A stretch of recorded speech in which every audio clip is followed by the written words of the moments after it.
Hello everyone, how are you doing? This is MD Tech here for another quick tutorial. In today's tutorial, I'm going to show you guys how to disable or turn off autofill with Google on your Android device. So this should hopefully be a pretty straightforward process here, guys. And without further ado, let's go ahead and jump right into it.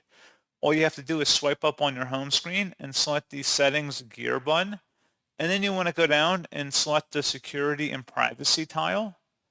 And then go down again to the bottom underneath other settings and select more security and privacy.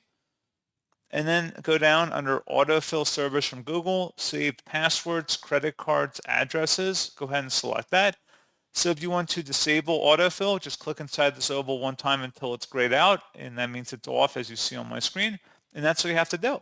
So pretty straightforward process here, guys. And as always, thank you for watching. I do hope that I was able to help you out, and I do look forward to catching you all in the next tutorial. Goodbye.